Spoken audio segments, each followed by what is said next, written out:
Hey there, welcome to the channel. My name is Becky and this is brea.makes.art, and today I wanted to talk about using AI to generate art and kind of my feelings on the whole topic. So first of all, I am a software engineer and I do think that there are some really great uses for AI in general, but I like it for kind of general knowledge and data processing. We're going to talk about actually using it to generate art and like whether to call that art and call those people artists and that sort of thing. Like what I think are, okay uses of AI and what I think aren't okay. And these are all my opinions. And if you disagree with me, that's totally cool. Feel free to disagree with me in the comments and we'll have a conversation about it. So I think the biggest problem with like AI kind of generating art is the way in which the AI was trained, right?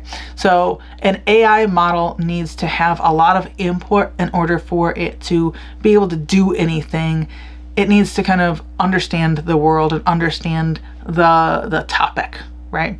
So with things like a ChatGPT or any of those kind of large language model type of things, it needed to pull in a whole lot of information in order to have this knowledge, in order to be able to communicate back to people and find the answers and that sort of thing. So it used a lot of information from the internet to really understand the world and be able to, come up with answers and help you out in the ways that ChatGPT can.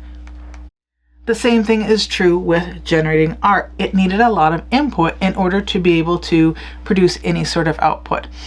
And I'm not sure that the people that were feeding these AI models were really thinking terribly hard about what they were doing and weren't thinking about the fact that they were stealing intellectual knowledge from people, intellectual property from people, because they were just like trying to get together enough images in order for the AI to be able to generate reasonable output. Now, the people that were doing that, maybe they were thinking about it and maybe their bosses were like, don't care, you need to do it anyway, and they didn't want to lose their jobs, or maybe they just weren't thinking about it. I'm not really sure. I wasn't one of those people, so I can't really say for sure.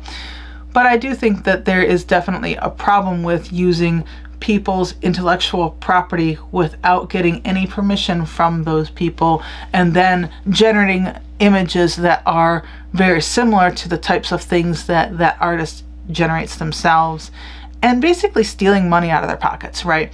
Because I could go out and say, hey, I want you to generate a woman in the style of Loish, and guess what? I'm going to get something that looks like something that Loish might have created.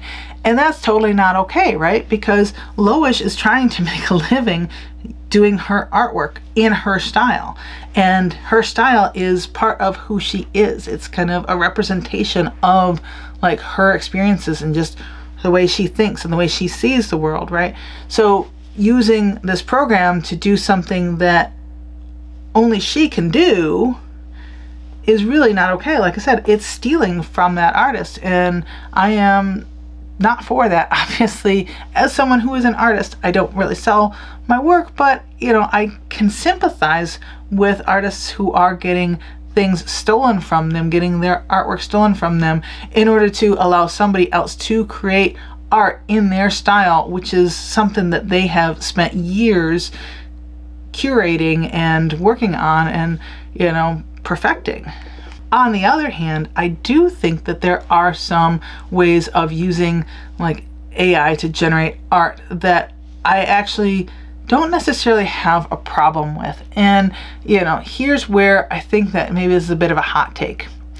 So there is an artist on YouTube, Leoba Bruckner, I think that's how you pronounce her name, that uses AI in a really kind of interesting way, and I actually really like it, and I think that this is an okay way to use AI. So she will use it to generate images of women from either history or from lore or whatever, and help her kind of come up with compositions and color schemes and things like that. And then she will take the image that she has kind of crafted using AI and then translate that into actual physical art, right? She will take the image that was generated as reference and then transfer over and paint it in watercolor, gouache, acrylic. She uses a lot of mixed media, colored pencils, that sort of thing.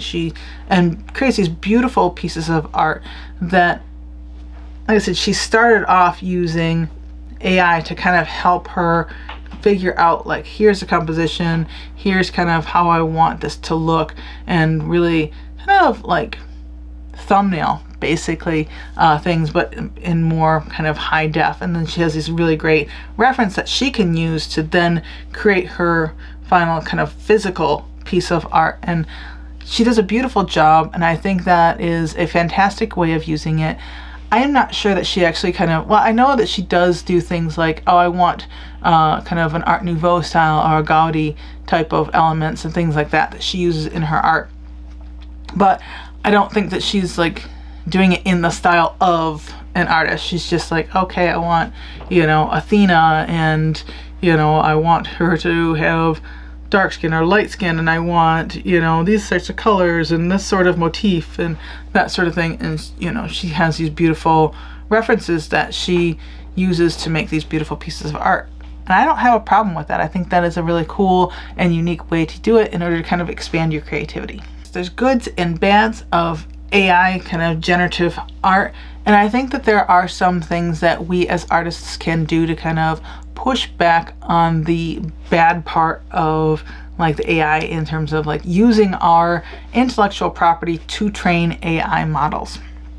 And I think those things are, continuing to fight in the courts over it, continuing to push, on your representatives and senators, on your governments to say, hey, please enact laws that will protect artists and our intellectual property against, theft from these AI companies.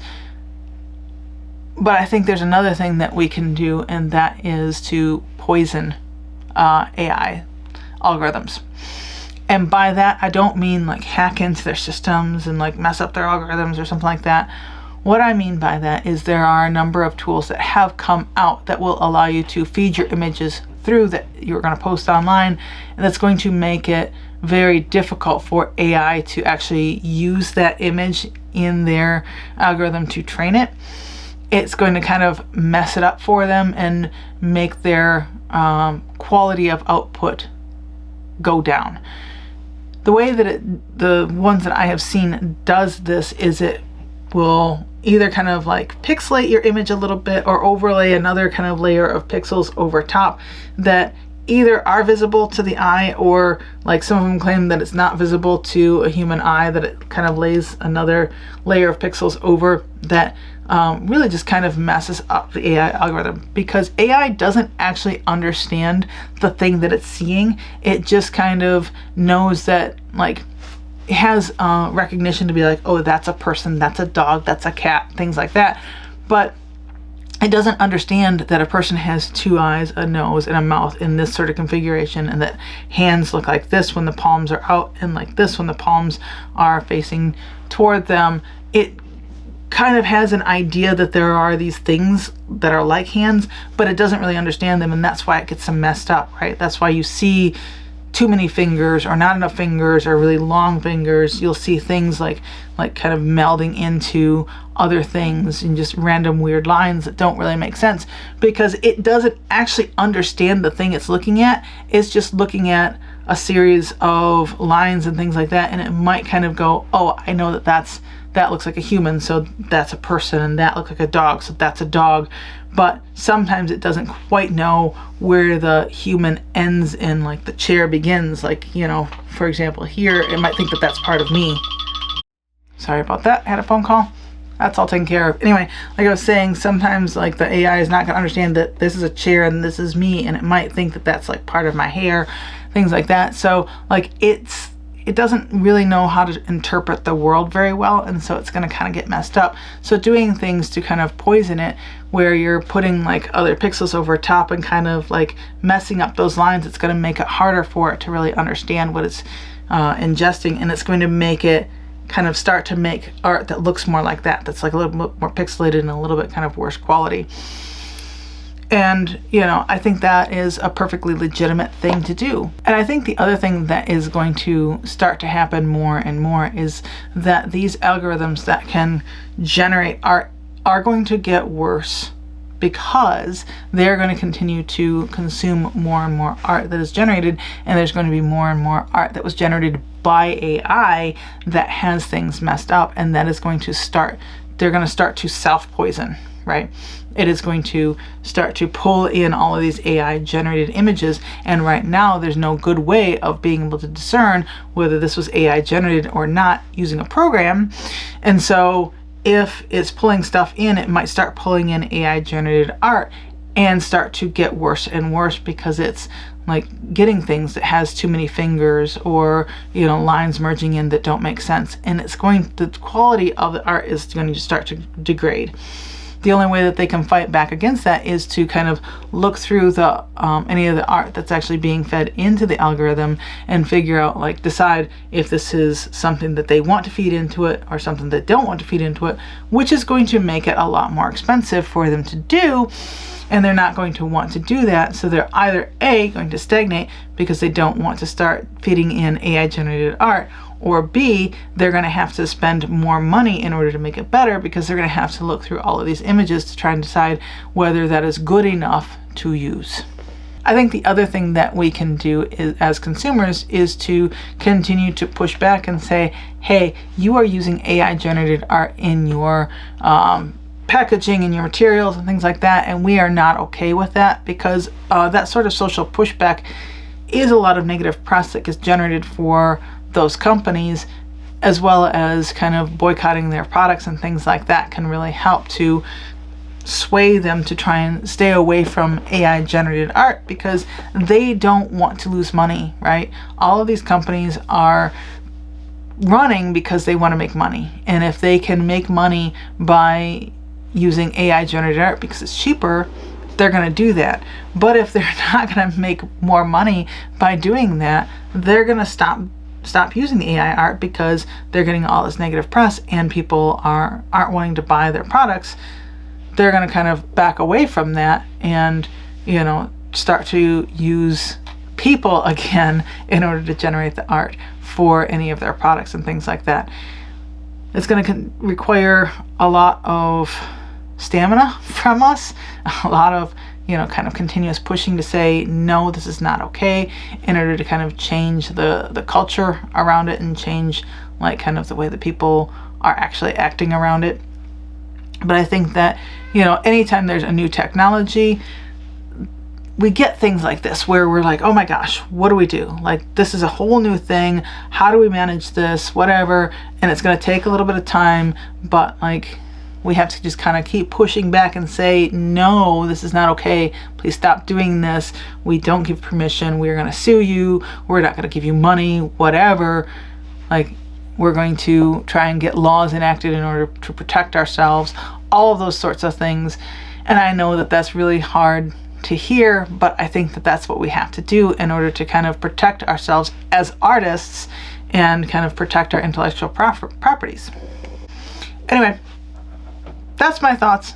I'm going to go ahead and let you guys go. If you agree with me, awesome. Let me know in the comments. If you disagree with me, go ahead and let me know in the comments.